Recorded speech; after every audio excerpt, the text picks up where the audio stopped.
Hey, something a little bit different today. Normally when I talk about gear, it's guitars, guitar pedals, recording equipment, that kind of stuff that you need as a musician. This is a little bit different because it's a cassette player.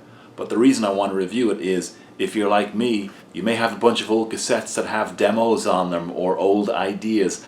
I've also got some cool cassettes from different bands that are putting cassette recordings out even recently. Most of this I can't get on digital, and because it's been so many years since I had a Walkman, there's really no way to play these. So I've got a whole bookshelf full of old cassette tapes, having ditched everything that I could get digitally on CD. I still was left with all these old cassette tapes. So when I saw this ezcap digital tape converter that converts your tapes over USB, I kind of jumped at the chance. It's only $27 too, so you can't really argue with that. Now, just how great is it? Well, bear in mind, cassette tapes, the quality's not going to be awesome to start with. I had one cassette mixtape somebody gave me in college probably 23 years ago, and they'd recorded these songs over something that was already on the cassette. So you got a cassette that's been recorded over, it's sat on a shelf for 20 years, it hasn't been listened to, the quality's not going to be fantastic to start with.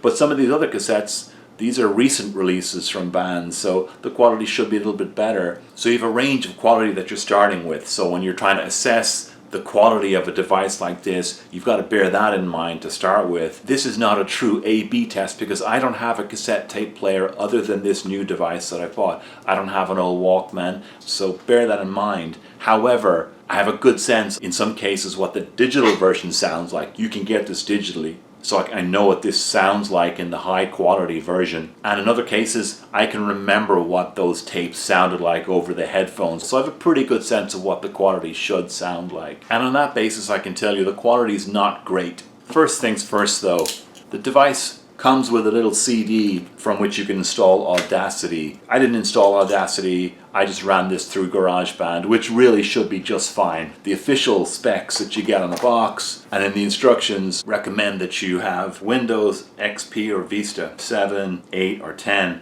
I'm not going to go and get a PC and buy Windows and put it on that just to install this stuff. That said, you can run this through GarageBand and the quality should be just the same. The next thing you'll notice is it comes with a set of headphones. These are some of the dinkiest headphones you're likely to buy, so chuck those away immediately because they're garbage and use whatever other headphones you're used to using. The device does have a headphone socket, so if you really wanted to, you could carry this around as an old style Walkman and listen to the tapes that way, but I gotta tell you, the quality is pretty horrendous. There's a little bit of a hiss and it's a little bit muffled. I also noticed that when I turn it upside down versus right side up, that the quality gets a little better. It's a bit more muffled when it's right side up. Gravity is pulling the weight of the tape a little bit further away from the tape head. The quality improves a little bit, which tells me this is not a highly engineered piece of equipment where it's going to sit the tape in solidly and maintain consistent quality no matter which way up or down this thing is. The other thing you'll notice is that it's a little bit dinky. The quality, it looks pretty sleek on the website. In the images it kind of looks all stainless steel and shiny, but there's a lot of plastic going on here. The battery cover, for example, feels like really dinky, cheapo plastic. It's kind of dinky to get out and back in. There's just a lot of cheap looking material. The open and close button is kind of counterintuitive. It doesn't exactly spring easily. The buttons are a little bit too spring-loaded and cheap plastic feeling. So overall it feels a little bit cheapo, which is kind of not what you maybe expected, but for $30 or less, I guess I can't complain too much. It does have an auto reverse feature, which is pretty cool. So when I'm transferring a tape into GarageBand, I can let the whole thing run. It'll hit the end and automatically turn over and keep going. It also has a direction button, so you can manually decide which side of the tape you want to play. So you don't have to take the tape out and flip it over at any point. Either the auto reverse or the direction button can decide that for you.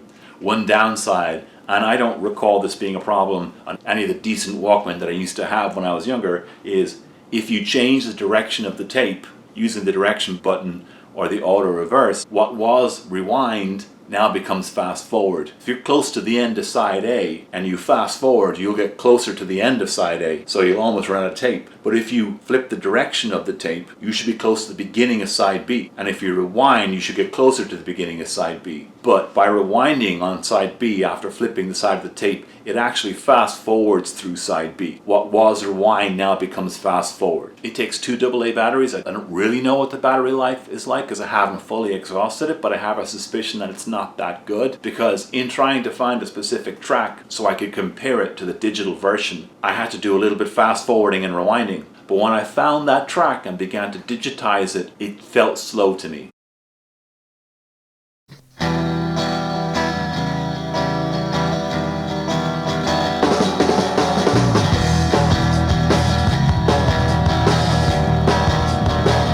And when I went back and compared it to the digital original version,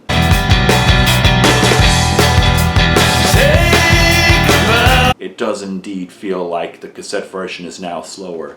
And that's something that can happen with tape, cassette, Walkman. When the battery starts to go, the thing just slows down. It does have a DC 3-volt input, so if you have an adapter, a power supply, perhaps that gives you a consistent tempo.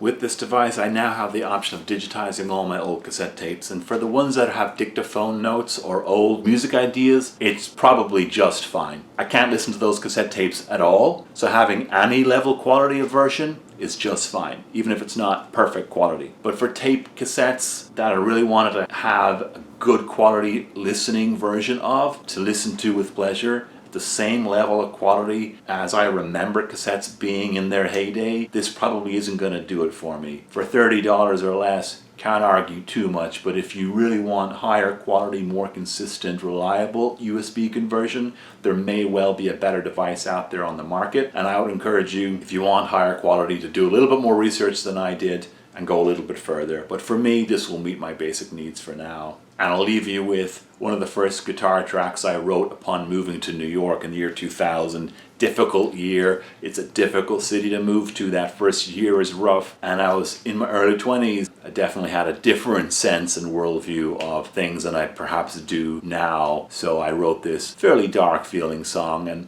I'm happy to have a digitized version, even though the harmony lines I tried are awful and there were a couple of missed chords and the song itself is pretty melodramatic. I'm glad to have found a device that allows me to store a copy digitally. As always, thanks for watching the channel.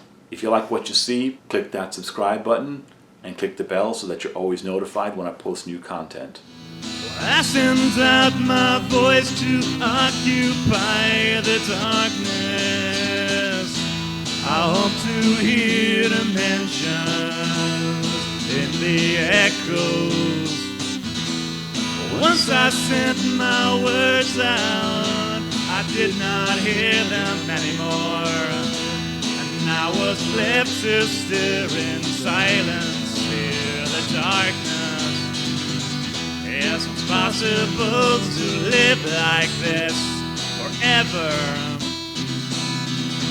Yes, it's possible to be doomed and left behind. Left behind. And every time I try to speak, all of my arguments completed. I'm defeated, as defeated. Yes, it's possible to live like this.